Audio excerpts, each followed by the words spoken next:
Everyone, তো তোমরা সবাই কেমন আছো? আশা করছি সবাই খুব ভালো আছো আর আমিও বেশ ভালো আছি। তোমরা যদি আমার আগের ভিডিওটা দেখে থাকো তাহলে তোমরা জানবে যে আমরা প্রথমে গেছিলাম রাঁচি মিউজিয়ামে।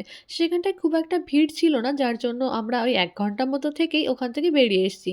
এরপরে আমরা চলে আসলাম রাঁচি সায়েন্স সেন্টারে। তোমরা যদি আমার আগের ভিডিওটা না দেখে থাকো তাহলে অবশ্যই দেখে নিও, আমি ডেসক্রিপশন বক্সে লিংক দিয়ে দেবো। আমরা চলে আসলাম সায়েন্স সেন্টারের ভেতরে। আর এখানে ঢুকতে গেলে অবশ্যই টিকিট কাটতে হবে। আমরা টিকিট কেটেও নিয়েছি। টিকিটের প্রাইস পড়েছে আমাদের একেকজনের ৳২০ করে। বাঁদিকে রয়েছে একটা বিশাল বড় পার্কিং।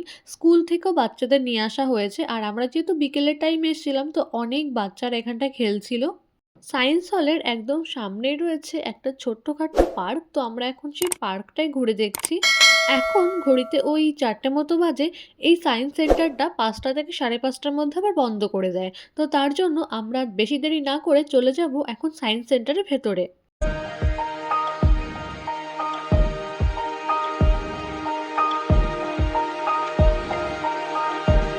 বাইরে থেকে জায়গাটা দেখতে কিন্তু খুবই সুন্দর লাগছে। আর সামনেই রয়েছে সায়েন্স হলের মেন গেট। ওপরে বড় বড় করে লেখা রয়েছে রাঁচি বিজ্ঞান কেন্দ্র। টিকিট দেখিয়ে আমরা চলে আসলাম ভেতরে। আর ভেতরে এসে দেখি যে পুরো জায়গাটা ফাঁকাই রয়েছে, খুব একটা লোকজন ভেতরে নেই। এখানে কিন্তু 3D শো দেখানো হয়।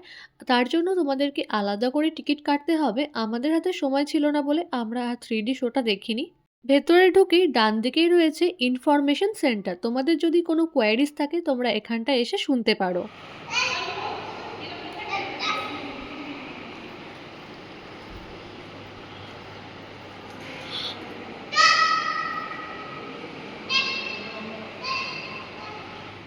এখানে কতগুলো স্টিলের পাইপ রাখা ছিল।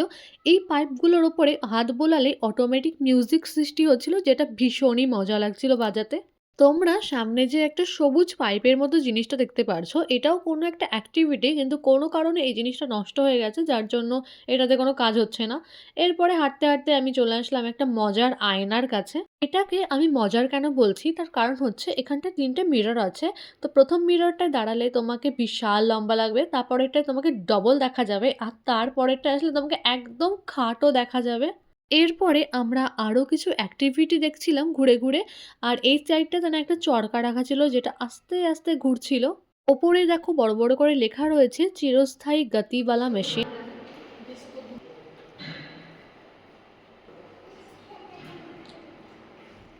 এই জায়গাটিতে এসে দেখলাম এখানটায় একটা দূরবীন রাখা রয়েছে।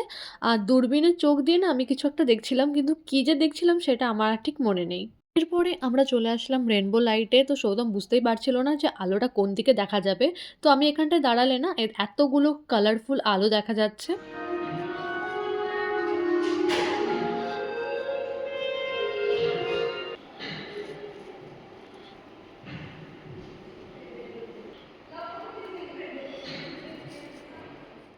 এখানটায় দেখলাম একটা ম্যাগনেটিক জিনিস রাখা রয়েছে। তো সেটাই আমি চাপ দিয়ে বারবার দেখছিলাম। এরপরে আরো ঘুরে, ঘুরে দেখছিলাম আরো অনেক কিছু রাখা ছিল।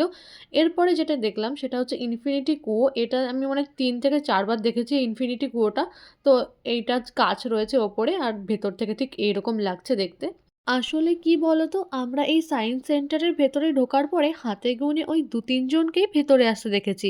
তাছাড়া পুরো সায়েন্স সিটি হলটা একদম ফাঁকা, কোনো একটা লোকজন নেই। আমার মনে হয় কি এইসব জায়গায় কয়েকজন গ্রুপ মিলে আসলে বা আরো বেশি লোকজন যদি হলের ভেতর থাকতো তাহলে বেশ মজা লাগতো। কিন্তু এত ফাঁকা, আমি আর সৌতম তখন থেকে ঘুরেই যাচ্ছি। আর আমার তো ভীষণই বোর লাগছে একা, একা ঘুরতে। এরপরে আমরা ঘুরতে, ঘুরতে চলে আসলাম স্পেস সেন্টারে। এখানটায় এসে দেখলাম স্পেস সম্পর্কে, প্ল্যানেট সম্পর্কে অনেক কিছু তথ্য দেয়া রয়েছে। সেগুলো একটু ঘুরে, ঘুরে দেখছিলাম। এখানটায় দেখো প্রত্যেকটা জিনিস এখানটায় লেখা রয়েছে। গ্লোবাল ওয়ার্মিং, ফ্রেশ ওয়াটার, আরো অনেক কিছু সম্পর্কে এখানটায় লেখা রয়েছে। তোমরা যদি চাও তাহলে পজ করে একটু পড়ে নিতে পারো।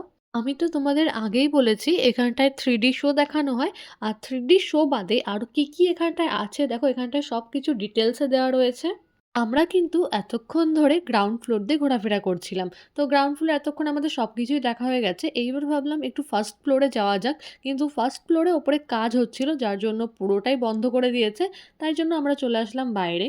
সায়েন্স হলের ভেতরে ঢোকার সময় না এই সাইডটাতে আর আসা হয়েছিল না। তাই ভাবলাম যখন তাড়াতাড়ি বেরিয়েই গেছি তখন এই সাইডটা তো একবার দেখে আসি। এদিকটাতে বাচ্চাদের খেলার জন্য অনেক সায়েন্টিফিক অ্যাক্টিভিটিও আছে।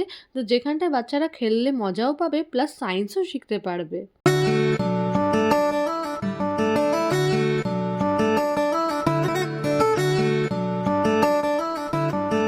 সায়েন্স সেন্টারটা না অনেকটাই বড়। আমরা তো ১ম এ ভেবেছিলাম হয়তো খুব একটা বড় না। কারণ বাইরে থেকে খুব একটা বোঝা যাচ্ছিল না। ভেতরে ঢোকার পরে আমরা যখন পেছনের দিকটাতে আসলাম তখন দেখলাম যে এইখানে আরো অনেক কিছু রয়েছে।